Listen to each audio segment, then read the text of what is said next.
وما تقدموا لأنفسكم من خير تجدوه عند الله هو خيرا وأعظم أجرا. الحمدللہ والصلاة والسلام علی رسول اللہ اما بعد. یہودیوں نے کہا کہ ہم عزیر کی عبادت کرتے ہیں، نعوذ باللہ. کرسچنز جو تھے نصارہ، انہوں نے کہا کہ ہم عیسیٰ علیہ السلام ان کی عبادت کرتے ہیں، ان کو اللہ کا بیٹا شمار کر دیا، نعوذ باللہ. مجوس نے کہا کہ ہم سورج اور چاند کی اور آگ کی عبادت کرتے ہیں. اسی طرح مشرکین نے کہا کہ ہم بتوں کی عبادت کرتے ہیں. تو یہ لوگ مشرکین رسول کریم صلی اللہ علیہ وسلم کے پاس آئے اور انہوں نے کہا کہ آپ جو عبادت کرتے ہیں اللہ کی، ان کے بارے میں ذرا ہمیں بتائیں. اس وقت پھر اللہ سبحانہ وتعالیٰ نے اپنا فضل و کرم سے یہ صورت نازل فرمائی. قل هو اللہ احد اللہ الصمد لم یلد ولم یولد ولم یکن لہ کفوا احد. ان سے کہہ دو، نبی پاک صلی اللہ علیہ وسلم کو کہا گیا کہ کہہ دو کہ اللہ احد ہے، اس کا کوئی دوسرا نہیں ہے، وہ اکیلا ہے. اللہ الصمد، اللہ بے نیاز ہے، اس کو کسی کی ضرورت نہیں ہے، وہ سب چیزیں اس میں کمال کی ہیں، اس کو کسی کی ضرورت نہیں ہے، اور ہر کسی کو، ساری مخلوق کو اس کی ضرورت ہے.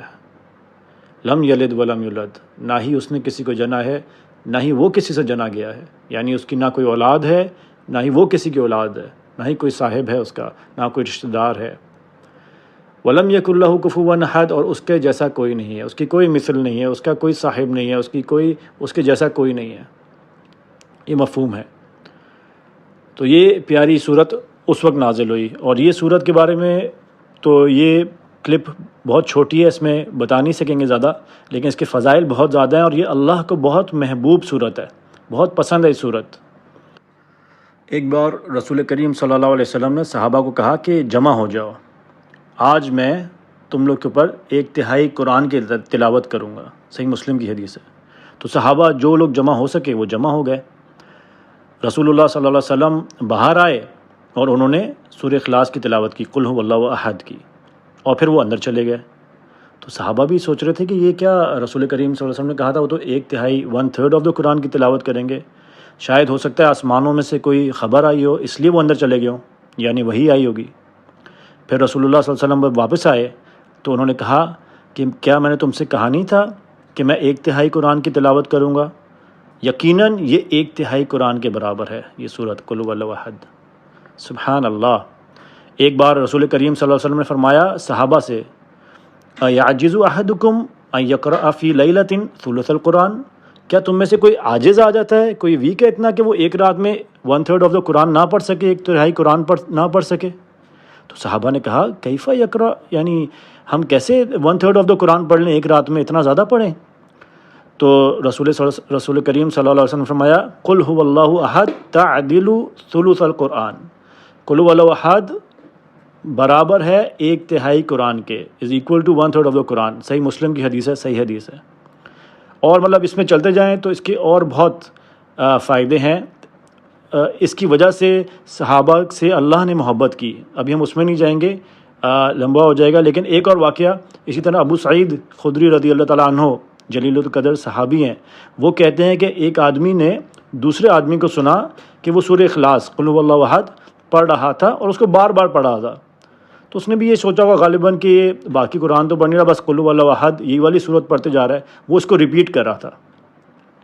یہ انسان اگلے دن رسول اللہ صلی اللہ علیہ وسلم کے پاس گیا یہ سوچتے ہوئے کہ اس نے کم تلاوت کی ہے، اس نے کم پڑھا ہوگا. تو انہوں نے جب جا کے رسول کریم صلی اللہ علیہ وسلم کو بتایا تو ہمارے پیارے نبی نے کیا جواب دیا؟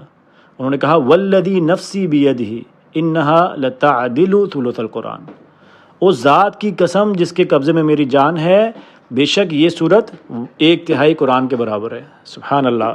یعنی انہوں نے یہ نہیں کہا کہ اس کو کم ثواب ملا ہوگا، اس نے کم پڑھا، بلکہ کہا اس کو 1/3 قرآن کے برابر ثواب ملا ہوگا. 1/3 قرآن کیا ہوتا ہے؟ تقریباً 10 پارے. 10 پارے پڑھ لینا، صرف قل هو اللہ احد کو صحیح طرح سمجھ لیں، ایک دفعہ اس کا مطلب سمجھ لیں، اس کو دل سے پڑھیں، اللہ سبحانہ وتعالیٰ ہم سب کو 1/3 قرآن کی جتنا ریوارڈ دے گا. تو سوچیں کتنی دفعہ، چھوٹا سا عمل کتنی بڑی نیکی. اور اب رمضان ہے، اس میں تو جتنا فائدہ اٹھا سکیں اس کا اٹھائیں، اس کو پڑھتے جائیں. ہاں یہ یاد رکھیں گے کہ قرآن کی تلاوت کی ریپلیسمنٹ نہیں ہے. جیسے مثال کے طور پہ اگر ہم مکہ میں نماز پڑھتے ہیں ہمیں 1,00,000 نمازوں کا ثواب ملتا ہے حرم میں، تو اس کا یہ مطلب نہیں کہ اب 1,00,000 نمازیں نہیں پڑھنی، اس کا مطلب ہے کہ وہ جزا اللہ تعالیٰ نے چھوٹے سے عمل میں اتنی رکھ دی، اس امت کے اوپر رحمت اور ان کی اللہ کا فضل اور کرم ہے، وہ اجر اتنا ہے، ریپلیسمنٹ نہیں ہے، اس کا بدل نہیں ہے۔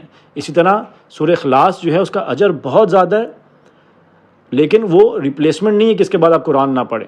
تو الحمدللہ اتنی چھوٹی سی بات، اتنی چھوٹی سی عمل کا اتنا بڑا اجر یہ ضائع نہیں کرنا چاہیے۔ ہم سب کو چاہیے اس رمضان میں بھی، اس کے بعد بھی اس کو پکڑ لیں اس صورت کو، اور دن رات جب بھی ٹائم ملے اس کو پڑھیں، تو انشاءاللہ اللہ تعالیٰ سے پوری امید رکھیں کہ اس کو ایک دفعہ پڑھنے کے بدلے میں اللہ سبحانہ وتعالیٰ ہمیں 10 پارے 1/3 آف دا قرآن، 1/3 قرآن پڑھنے کا پورا اجر دے گا۔ اللہ سبحانہ وتعالیٰ اس سے ہمیں پورا فائدہ اٹھانے کی توفیق عطا فرمائے۔ سبحانک اللہم و بحمدک، اشہد ان لا الہ الا انت، استغفرک و اتوب الیک۔